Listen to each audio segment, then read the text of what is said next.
Very much, Catherine. Mr. Vallone, thank you so much. I remember you well because I came home from college in 1974 for the summer, and all of a sudden there was all this commotion in the house. There was a Babe Ruth League team. They couldn't play in its tournament, and Ralph and my dad got a court order to get them reinstated.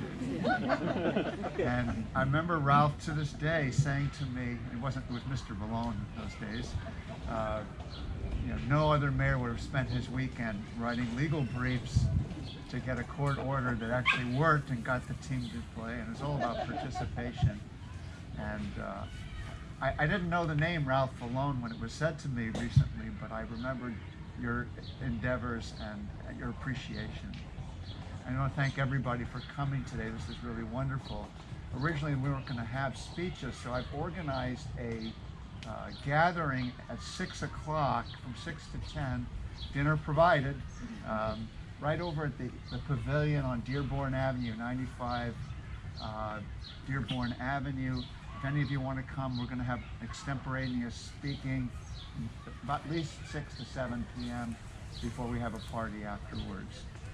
So you're all welcome to come to that. You can share your stories, not only about my father, but also, if you'd like, about my mother, who is just very, very much part of the team, and my late brother Johnny, who managed my father's first campaign when he took a year off from between high school and college.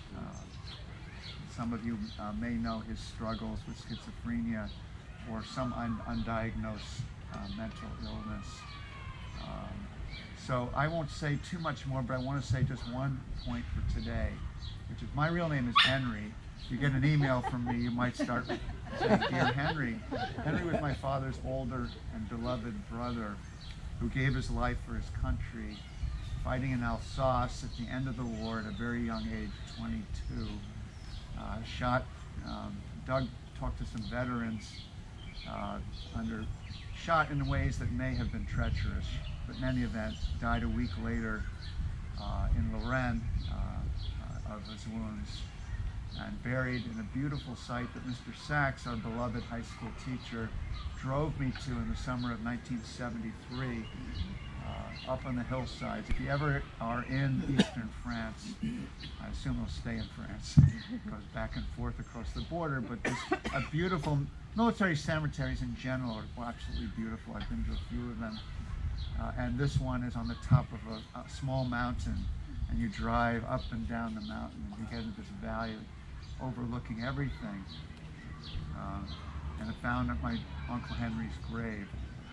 And I think my father's motive for public service, which came from his grandparents and others, but also especially the fact that his brother, who he looked up to, gave his life for his country. And I think this was a way to honor the country because he gave the ultimate sacrifice in public service, and this was another way. I'm sure there are many other motives, of course, but since my name is Henry, I thought I would mention that aspect of what I think is my father's many approaches to serving the public in many different ways. Thank you very much.